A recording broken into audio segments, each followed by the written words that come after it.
आदाब वसलाम तमाम बच्चों को मेरी तरफ़ से। तो ये जम्मू कश्मीर की हिस्ट्री का जो पहला चैप्टर है, इससे हम शुरू करने वाले हैं आज history of Jammu and Kashmir. और इम्पॉर्टेंट सोर्सेज सबसे पहले हम यहाँ पे पढ़ेंगे कि जम्मू कश्मीर की हिस्ट्री जो है, ये इसके सोर्सेज क्या क्या हैं। जिस तरीके से हमने पढ़ा है, पहले भी आपने इन चीज़ों के बारे में पढ़ा होगा, जिसे नीलमत पुराना और राजतरंगी के बारे में जो कलहन ने लिखी है।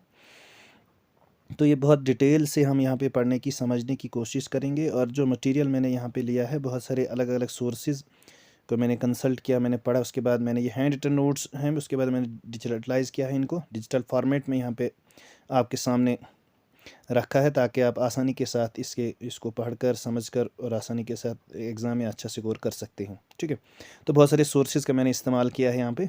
और जिस हिस्टोरियन ने जिन सोर्सेज़ का इस्तेमाल किया, वह है नीलमत पुराना और राजतरंगी। और जिन सोर्सेज़ का मैंने इस्तेमाल किया है, वह बहुत अलग अलग संस्था की अलग अलग किताबों से, अलग अलग यूट्यूब चैनल से, अलग अलग ब्राउज़र से मैंने ये मटेरियल लिया है। तो यहाँ पे आपको आप तक ये पहुँचाने की इसको कोशिश की है। तो फिलहाल आपसे गुजारिश है, अगर आप यूट्यूब चैनल पे नए हैं तो आप इस यूट्यूब चैनल को सब्सक्राइब कीजिए, वीडियो को ज़्यादा से ज़्यादा शेयर कीजिए, लाइक कीजिए। तो हम पढ़ते हैं history of Jammu and Kashmir. तो सबसे पहले हम पढ़ेंगे, क्योंकि जम्मू कश्मीर की हिस्ट्री, जम्मू की अलग हिस्ट्री होती है 1847 तक, और कश्मीर की हिस्ट्री जम्मू की अलग होती है और कश्मीर की अलग होती है। तो सबसे पहले हम 1847 तक अलग अलग हिस्ट्री को पढ़ेंगे। कश्मीर की अलग होगी, जम्मू की अलग होगी, और उसके बाद जम्मू और कश्मीर को मिला के पढ़ेंगे, जब महाराजा रंजीत सिंह ने जम्मू कश्मीर को ब्रिटिश से ख़रीदा था। ठीक है, वहाँ तक हमने इनकी हिस्ट्री को दोनों को अलग अलग करके हमने यहाँ पे पढ़ना है। तो यहाँ पे आप देख सकते हैं Jammu, history of Jammu and Kashmir. तो सबसे पहले हिस्ट्री ऑफ कश्मीर के बारे में पढ़ेंगे। कहते हैं, as per tradition Kashmir derived its name from the saint Kashaf, यानी कशफ जो सेंट आया था कश्मीर, जिसने उस सतीसर को एक बैंक ये जैसे बारामूला का एक किनारा है, वहाँ से उसको जो है खुला किया था, जहाँ से पानी निकल गया था, और एक वहाँ पे एक डैमन था, तो उसको मार दिया था। तो क्योंकि जो आबादी होती थी इस कश्मीर की, ये पहाड़ों पे बसती थी, कि बीच में पूरा जो वैली थी, यहाँ पे पानी भरा रहा था। ठीक है, एक लेक थी बहुत बड़ी। ठीक है, तो उस सेंट कशफ ने hold the bank of mountain lake called Satisar, और उस लेक का जो नाम था पहले, उसको सतीसर लेक का नाम था। जो कि ये पूछा जाता है कभी कभी कि जो कश्मीर वैली में जो पहले लेक थी, उस लेक का नाम था सतीसर, इस तरीके से पूछा जाता है। उस ऋषि का नाम क्या था? कशफ ऋषि। आपने ये भी याद रखना है। Came in to rescue of people and performing penance god cut the mountain into Baramulla. Baramulla जिसको आज कहते हैं, तो वहाँ से उसको माउंटेन को काट कर सारे पानी को बहा दिया, ड्रेन किया। ठीक है, allow the water to drain, तो ड्रेन हो गया वाटर। उसके बाद उस जालूद भुआ को, यानी कि एक जो था डैमन था, तो उसको वहाँ पे उसने मार दिया है। तो वो लेक जो है वो ड्राई अप हो गई, उसके बाद उसको मार दिया। इसका नाम था जालूद भुआ। ठीक है, तो ये चीज़ आपने याद रखनी है। उसके बाद आपको ये भी याद रखना है कि इस कश्मीर का मतलब क्या है, इसका लफ्ज़ी मतलब क्या है। तो ये भी हम यहाँ पे समझने की कोशिश करेंगे। तो यहाँ पे मीनिंग मैंने लिखा है, दो बहुत बार ये पूछा गया है एग्ज़ाम में। तो मीनिंग ऑफ वर्ड कश्मीर का मतलब क्या है। ठीक है, का मीन्स होता है वाटर, शमीरा मीन्स होता है टू ड्राई अप, दस Kashmir means land dry from water. तो इस तरीके जिस तरीके से बारामूला से उस माउंटेन को कट करके जो पानी वहाँ पे जमा हुआ था, उसको ड्रेन किया था। तो उसके ड्रेन करने के बाद ये पूरी जो वैली थी कश्मीर की, ये ड्राई अप हो गई, और तभी इसका नाम जो है कश्मीर रखा गया। और इस कशफ की वजह से भी इसको नाम रखा गया कश्मीर। ये हम आगे पढ़ेंगे। ठीक है, और दूसरे लैंग्वेजेस में क्या कहते हैं इस कश्मीर को? ठीक है, ग्रीक कश्मीरा कहते हैं। ग्रीक जो है कश्मीर को क्या कहते थे? कश्मीरा।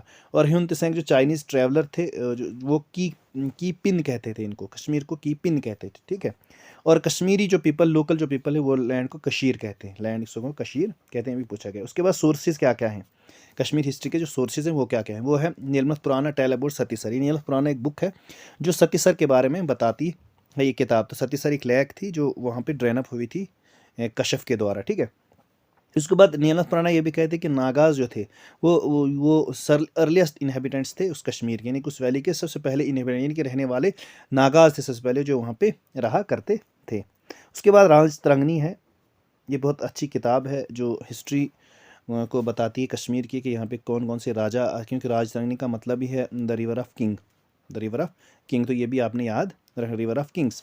तो राजधानी का मतलब है, ये भी पूछा जाता है। लिखा किसने है ये किताब को? लिखा किसने? ये कलहन ने लिखा है, पंडित कलहन। और कब लिखा है? 1149 से 1150 के दरमियान में। इस एक साल, 2 साल का लम्हा बीच में।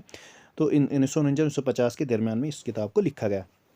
और कल्हन कौन था? ये कोर्ट पोइट था जयसिम्हा, जो लोरहा डायनेस्टी का राजा था जयसिम्हा, तो उसका कोर्ट पोइट था कल्हन। ठीक है, ये भी चीज़ आपने यहाँ पे लिखा भी है। राजतरंगिणी जो है रिवर ऑफ किंग्स इसका मतलब होता है।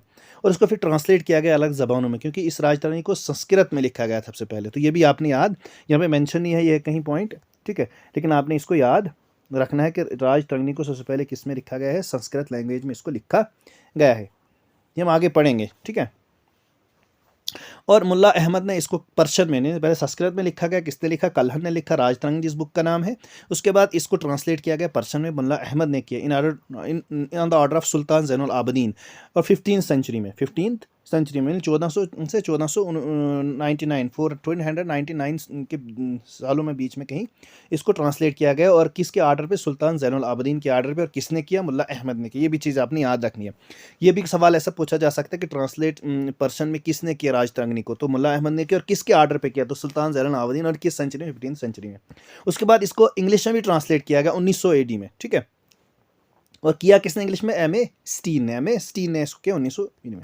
उसके बाद अकबर रीन जब आया, नहीं अकबर का जब दौर आया, तो Abdul Fazal incorporated some verses in his book Ain Akbari. और कुछ इन बुक में कोई वर्सेस कुछ लिखे, तो उसको नाम रखा आइन अकबरी। तो अकबर के रीन में, अकबर के वक्त में। Kalhan works was taken up by Jonaraja followed by his pupil Shrivara. तो कल्हन का जो काम था वो किसने लिया? फिर उसके शिष्य ने, कोई जोना राजा था, ठीक है, उसने लिया। और उसका जो आगे जो शिष्य था, पुपिल था, वो था श्रीवारा।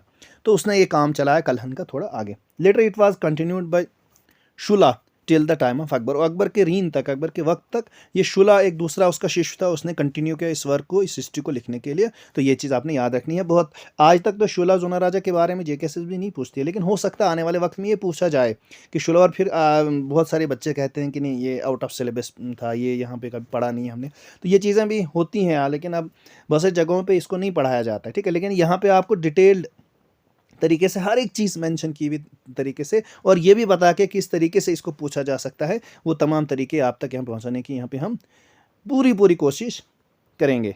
तो ये आपने यहाँ समझना है कि क्या क्या इसमें सोर्सेज के बारे में थोड़ा सा हमने पढ़ा था। उसके बाद अलग वीडियो, क्योंकि वीडियो ज़्यादा लंबी हो जाती है और ज़्यादा अगर मटीरियल हम यहाँ पे चढ़ाने की कोशिश करेंगे तो थोड़ा लंबा हो जाता है वीडियो, और वो दिक्कत आ जाती है आपको भी समझने और अपलोडिंग होने में भी थोड़ी दिक्कत आ जाती है। इसलिए आपसे गुजारिश है कि आप अगर इस यूट्यूब चैनल पे नए हैं तो आप इस यूट्यूब चैनल को सब्सक्राइब कीजिए, वीडियो को ज़्यादा से ज़्यादा शेयर और लाइक कीजिए। और अगली वीडियो में हम बात करेंगे फिर इसकी हिस्ट्री के बारे में कि कौन कौन से यहाँ पे आए थे। जिस तरीके से हमने पढ़ा है, गोनंदा सबसे पहले जो है यहाँ पे कहा जाता है कि वो सबसे पहला राजा था कश्मीर का, जो राजतरंगिणी ने बताया है, ठीक है। तो उसके बाद जोना राजा का बाद दामोदर आया था, उसके बाद गोनंदा पहले आया था, उसके बाद उसका बेटा दामोदर आया था, उसके बाद दामोदर का भाई दूसरा था गोनंदा सेकंड, तो वो आया था। इस तरीके से हिस्ट्री जो है चलती गई। उसके बाद सबसे पहले जो यहाँ पे डायनेस्टी शुरू हुई थी वो काराकोटा डायनेस्टी थी, तो वो उसके बाद उसने रूल किया कश्मीर के ऊपर। तो ये तमाम चीज़ें हम स्टडी करेंगे अलग अलग वीडियोज़ के अंदर, अलग अलग तरीके के साथ, और बहुत समझने की यहाँ पर कोशिश करेंगे, और किस तरीके से याद रखनी है चीज़ें, और किस तरीके से एग्ज़ाम पॉइंट ऑफ व्यू से कौन कौन सी चीज़ कितनी इंपॉर्टेंट है, वो तमाम चीज़ें हैं यहाँ पर हम समझने की, परखने की, निकालने की यहाँ पे कोशिश करेंगे, ठीक है। तो ये जो देखो हमने ये चीज़ें पढ़ी, इसके साथ हम कुछ क्वेश्चन भी लेके आएंगे अलग सी वीडियो के अंदर। तो हर एक चैप्टर के बाद